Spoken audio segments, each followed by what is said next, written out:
Sejarah Yesus Kristus.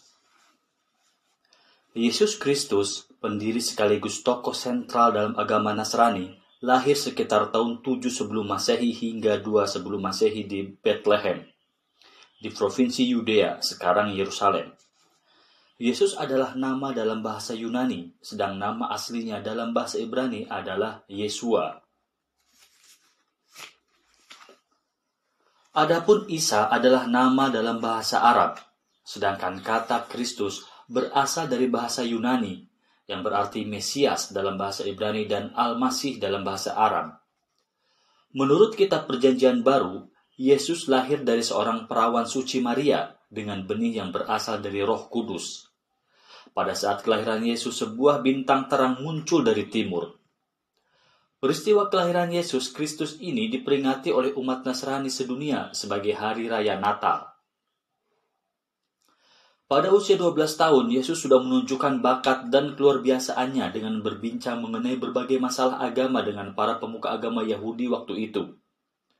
Suami Maria, yaitu Yusuf, bekerja sebagai tukang kayu, sebuah pekerjaan yang untuk sementara waktu juga dijalani oleh Yesus.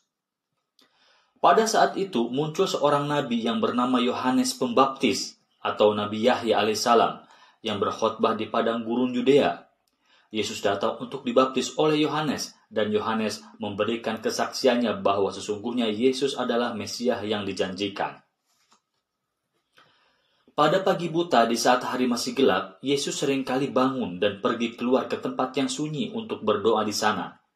Pernah suatu ketika, Yesus berpuasa selama 40 hari dan 40 malam. Yesus juga pernah dicobai oleh iblis di padang gurun dengan berbagai macam ujian dan godaan, namun beliau berhasil mengatasinya. Setelah Yohanes Pembaptis ditangkap oleh Raja Herodes, mulailah Yesus tampil untuk menyampaikan ajaran-ajarannya. Di samping mengajar, Yesus juga menyembuhkan banyak orang dan melakukan berbagai macam keajaiban. Yesus menyembuhkan orang yang sakit kusta, buta, bisu, lumpuh, kerasukan, bahkan membangkitkan orang yang telah mati atas izin Tuhan. Yesus juga meredakan angin ribut, berjalan di atas air, mengubah air menjadi anggur, dan memberi makan 5.000 orang hanya dengan 5 buah roti dan 2 ekor ikan. Yesus memiliki 12 murid, dan salah satunya adalah Yudas Iskariot, yang kelak akan mengkhianatinya. Reputasi, pengaruh, dan wibawa yang dipancarkan oleh Yesus membuat para pemuka agama Yahudi menjadi khawatir. Di samping karena takut kedudukan sosial mereka di mata masyarakat tergusur, mereka juga tidak senang atas kritik-kritik keras yang dilancarkan oleh Yesus, yang menganggap mereka telah memperjualbelikan agama. Bahkan Yesus pernah menjungkir balikan meja dan mengusir semua orang yang berjual beli di halaman bait Allah. Yesus ditolak, diusir, bahkan hampir dibunuh di tempat kelahirannya di Nazaret, namun justru dielu-elukan di Yerusalem.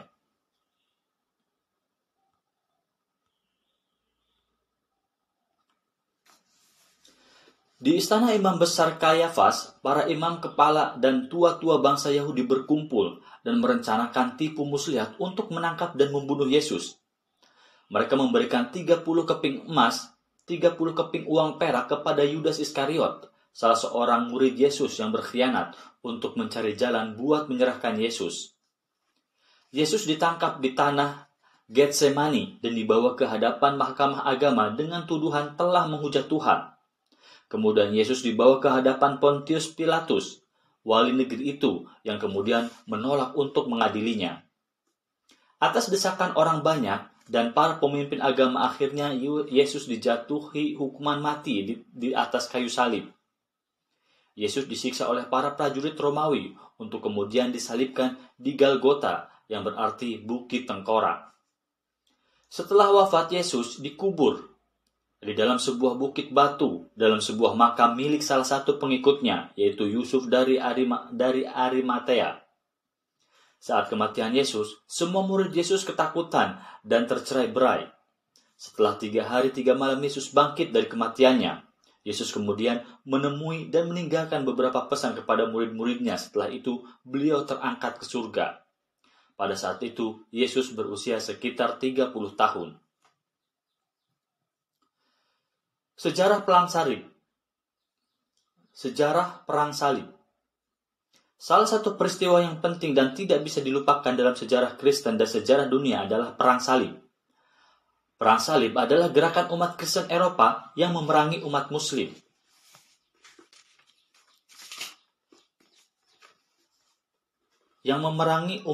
Di Palestina dengan tujuan untuk merebut tanah suci Yerusalem dari kekuasaan kaum Muslim dan mendirikan gereja dan kerajaan Romawi di timur. Perang ini terjadi sebanyak 9 kali, mulai dari abad ke-11 sampai abad ke-13 Masehi. Dinamakan Perang Salib karena setiap orang Eropa yang ikut bertempur dalam peperangan memakai tanda salib pada bahu, lencana, dan panji-panji mereka.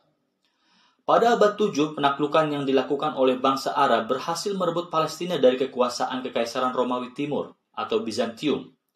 Meski Palestina dikuasai kaum Muslim, namun para peziarah Kristen Eropa tidak dihalang-halangi untuk datang ke sana.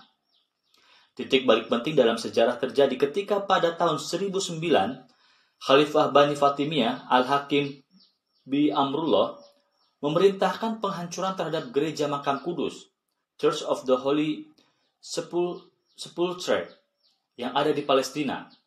Selain itu, gelombang serangan kaum Muslim ke wilayah kekuasaan Romawi telah membuat banyak penguasa Eropa menjadi resah dan khawatir.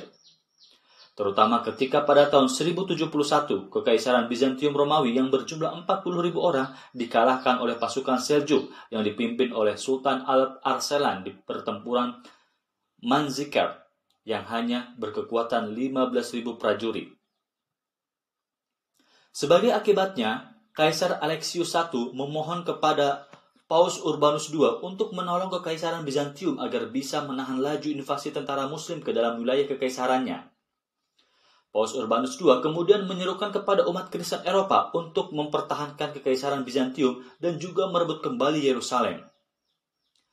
Apabila setelah dinasti Seljuk merebut Baitul Maqdis pada tahun 1078, umat Kristen merasa tidak lagi bebas beribadah di sana.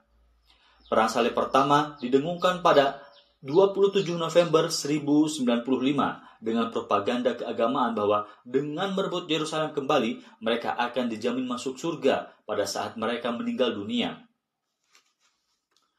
Perang Salib I antara tahun 1095 hingga 1099. 150.000 pasukan Eropa berangkat menuju Palestina.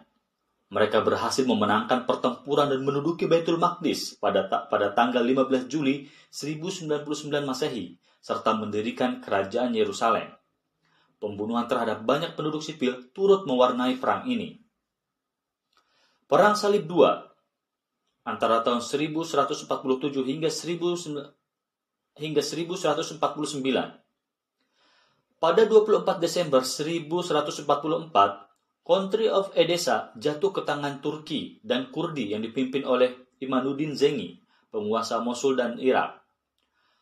Paus Eugenius III menyerukan perang suci yang disambut positif oleh para Raja Prancis Louis VII dan Raja Jerman Konrad II.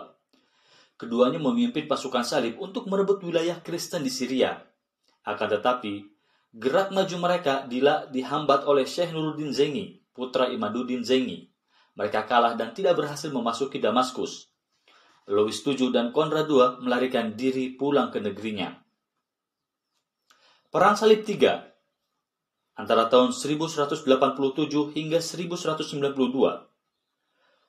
Sultan Salahuddin Al-Ayyubi dari Mesir berhasil merebut kembali Yerusalem pada tahun 1187 Masehi. Kekalahan dalam Perang Salib II memancing Perang Salib ketiga yang dipimpin oleh Kaisar Jerman Frederick I Barbarossa, Raja Prancis Philip II Augustus, dan Raja Inggris Richard I Lionheart. Pemimpin pasukan salib Raja Richard tidak mampu memasuki Palestina meski bisa beberapa kali mengalahkan Salahuddin. Pada tanggal 2 November 1192 Masehi dibuat perjanjian antara tentara salib dengan Salahuddin. Dalam perjanjian ini disebutkan bahwa orang-orang Kristen yang pergi berziarah ke Yerusalem tidak akan diganggu. Perang Salib IV antara tahun 1202 hingga 1204. Perang Salib keempat tidak pernah mencapai Yerusalem. Countybald of Champagne mengusulkan perang ini kepada Paus Innocent III dan diputuskan bahwa tujuan Perang Salib IV adalah Mesir. Mereka berusaha merebut Mesir terlebih dahulu sebelum ke Palestina dengan harapan akan mendapat bantuan dari orang-orang Kristen Koptik Mesir. Namun ini hanya menjadi kendaraan untuk ambisi politik Doge Enrico Dandolo, penguasa Venesia dan Raja Jerman Philip. Dandolo melihat peluang untuk memperluas Venesia ke wilayah timur dekat. Sementara Philip melihatnya sebagai kesempatan untuk memulihkan keponakannya yang terbuang, Alexios IV Angelos, menaiki tahta Bizantium. Pada Juni 1202, tentara salib telah berkumpul dan siap diberangkatkan. Namun karena intrik politik, tentara salib IV dari gereja Katolik akhirnya justru menyerang wilayah Hungaria, sesama anggota gereja Katolik. Misi ini gagal total, bahkan berakibat pahit, yaitu penjarahan kota Konstantinopel. Perang Salib V antara tahun 1217 hingga 1221. Paus Innocent III membentuk tentara salib kelima. Perang salib kelima ini ditujukan ke Mesir tetapi juga gagal. Paus Innocentius III menyatakan perang salib baru akan dimulai pada tahun 1217 bersama tentara salib dari Jerman, Flanders, Frisia, Hongaria yang dipimpin oleh Raja Andrew II dan kekuatan lain yang dipimpin oleh Duke Leopold VI. Namun tentara salib dipaksa untuk menyerah oleh pasukan dari Sultan Ayyubiyah Al-Kamil dan akhirnya tentara salib meninggalkan Mesir. Perang Salib VI antara tahun 1228 hingga 1229. Kaisar Frederick III berlayar dari Brindisi pada Juni 1228 dan mendarat Acre pada September 1228. Namun, ia kemudian membuat perjanjian damai dengan Sultan Al-Kamil, pemimpin pasukan Muslim dan penguasa Mesir. Perjanjian ini mengizinkan orang Kristen untuk memerintah sebagian Yerusalem, sedangkan kaum Muslim diberi kontrol atas beberapa tempat suci di Yerusalem. Sebagai imbalannya, Raja Frederick berjanji untuk melindungi Sultan Al-Kamil dari semua musuh, termasuk dari kaum Kristen. Perang Salib VII antara tahun 1248 hingga 1254. Pada tahun 1244, para Sultan Al-Kamil, Ayub Al-Saleh, pada tahun 1244, putra Sultan Al-Kamil, Ayub Al-Saleh, menyerbu dan menaklukkan Yerusalem. Tentara salib dan sekutunya dikalahkan dalam waktu 48 jam oleh pasukan Khwarizmi. Raja Louis IX dari Prancis mengatur perang salib berikutnya. Pasukan Louis mendarat di Mesir pada 5 Juni 1249, namun mereka dikalahkan dan Raja Louis berhasil ditawan. Raja Louis ditebus dengan 800.000 bezants dan gencatan senjata selama 10 tahun disepakati. Perang Salib 8 dan 9 pada tahun 1270 hingga 1272. Pada tahun 1270, Raja Louis IX menyerang orang Arab di Tunis di Afrika Utara, namun pasukannya hancur karena penyakit. Raja Louis sendiri meninggal dan upaya besar terakhir untuk merebut Yerusalem gagal. Edward I dari Inggris berusaha untuk melanjutkan perang salib dan ia sampai di Acre pada Mei 1271. Pasukannya terlalu kecil sehingga dia tidak bisa membuat banyak perbedaan dan ia akhirnya pulang ke Inggris pada tahun 1274. Agama adalah ajaran yang luhur, tapi manusia memiliki banyak ambisi, ego, dan kelemahan. Selain perang salib, sejarah Kristen yang kelam juga sempat terjadi dengan adanya perang agama antar kaum Katolik dan Protestan di Eropa. Inkuisisi Spanyol, perburuan terhadap kaum pagan atau orang yang dianggap sebagai penyihir, serta pembatasan terhadap ilmu pengetahuan, misal dengan hukuman yang dijatuhkan kepada Galileo Galilei. Namun dengan berlalunya waktu, kedewasaan dan kebijaksanaan dalam sikap beragama juga semakin tumbuh di kalangan kaum Kristen dan juga umat agama lainnya. Tapi tidak semua orang bisa bersikap bijak dalam menyikapi dan belajar dari sejarah. Sebagian orang lagi justru menyikapinya dengan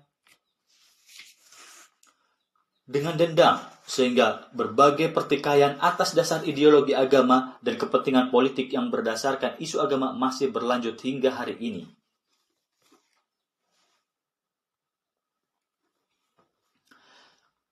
Agama Kristen di Indonesia.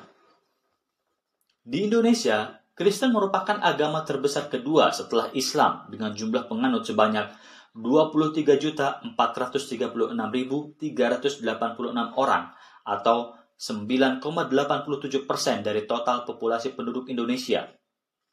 Dengan perincian pemeluk Protestan sebanyak 16.528.513 orang atau 6,96%, sedangkan pemeluk Katolik sebanyak 6.907.873 orang atau sekitar 2,91%. Wilayah-wilayah penganut Kristen di Indonesia utamanya terkonsentrasi di daerah Tanah Batak, Nias, Mentawai, Kalimantan, Minahasa, Sulawesi Tengah, Tanah Toraja, Nusa Tenggara Timur, Kepulauan Maluku, dan Papua.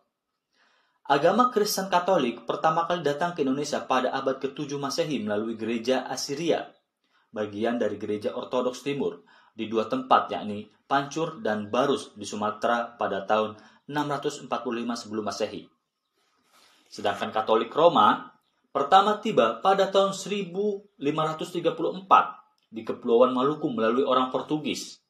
Adapun penyebaran agama Katolik yang lebih besar sudah dimulai sejak kedatangan beberapa misionaris Portugis pada abad ke-16 dan abad ke-17 di bagian timur Indonesia seperti di Maluku dan Flores dan NTT. Katolik tiba di Indonesia pada saat kedatangan bangsa Portugis yang kemudian diikuti bangsa Spanyol yang berdagang rempah-rempah. Sedangkan Kristen Protestan pertama kali diperkenalkan oleh Belanda pada abad ke-16. Kaum misionaris Kristen juga menyebarkan agama di antara orang Batak di Sumatera pada tahun 1861. Meski demikian, perkembangan agama Kristen di Indonesia bisa dikatakan berjalan dengan lambat. Setelah peristiwa pemberontakan PKI yang didukung oleh negara Cina gagal di tahun 1965, yaitu pada masa peralihan kekuasaan dari Presiden Soekarno ke Presiden Soeharto, jumlah pemeluk agama Kristen berkembang dengan pesat dikarenakan pemerintah Orde Baru saat itu memutuskan hubungan diplomatik dengan Cina serta melarang segala hal yang berbau Cina melalui instruksi Presiden nomor 14/1967, termasuk agama Konghucu serta tradisi dan budaya Cina lainnya, bahkan penggunaan nama tradisional Cina, sehingga banyak penduduk yang berasal dari etnis Tionghoa kemudian beralih memeluk agama Kristen. Mereka mengklaim diri sebagai orang Kristen untuk menghindari ancaman hukuman dikarenakan agama Konghucu dilarang dan mereka tidak mungkin menjadi tak beragama karena ateisme juga dilarang dan akan dihukum karena dianggap sebagai pengikut komunis. Seiring dengan berjalannya waktu, keturunan mereka pun ikut beragama Kristen dan sekarang mayoritas kalangan keturunan Tionghoa adalah beragama Kristen. Saat ini, lebih banyak warga keturunan Tionghoa yang bisa menerima agama Kristen daripada kembali pada agama tradisional leluhurnya, meskipun sebagian dari tradisi leluhurnya masih tetap dilestarikan. Misalnya dengan tetap merayakan Hari Raya Imlek. Dalam hal denominasi Katolik, kongregasi dan ordo imam yang ada di Indonesia antara lain adalah Kongregasi Pasionis, Serikat Hati Kudus Yesus, Serikat Sabda Allah, Misionaris Keluarga Kudus, Misionaris Hati Kudus Yesus, Serikat Yesus, Opus Dei, Ordo Saudara Hinadina Fransiskan, Ordo Saudara Hinadina Fransiskan Kapusin, Ordo Saudara Hinadina Fransiskan Konventual, Serikat Saverian, Ordo Pengkhotbah atau Ordo Dominikan, Oblat Maria Immaculata, Ordo Salib Suci, Salesian Don Bosco, Ordo Santo Agustinus, Ordo Santo Agustinus tak berkasut, Ordo Karel tak berkasut, Congregation of the Mission, Congregation of the Disciples of the Lord, Hamba-hamba Maria atau Ordo Servite, Serikat Maria Montfortan, Kongregasi Redemptoris,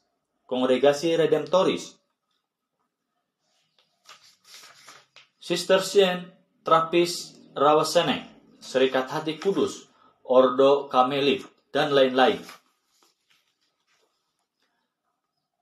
Adapun denominasi Protestan yang ada dan berkembang di Indonesia antara lain Persekutuan Gereja-Gereja di Indonesia, Persekutuan Gereja-Gereja dan Lembaga-Lembaga Injil Indonesia, Persekutuan Gereja-Gereja Pentakosta Indonesia, Persekutuan Baptis Indonesia, Persekutuan Gereja-Gereja Mandiri Indonesia, Bala Keselamatan, Gereja Masehi Advent Hari ke-7, Gereja Umat Kristen Indonesia, Gereja Isa Al-Masih, Gereja Tiberas Indonesia, Gereja Kristen Jawi Wetan, Gereja Pentakosta Indonesia, Gereja Kristen Jawa, Gereja Kristen Protestan Indonesia, Gereja Batak Karo Protestan, Gereja Kristen Protestan Simalungun, Gereja Kristen Protestan Angloka, Gereja Kristen Alkitab Indonesia, dan lain-lain.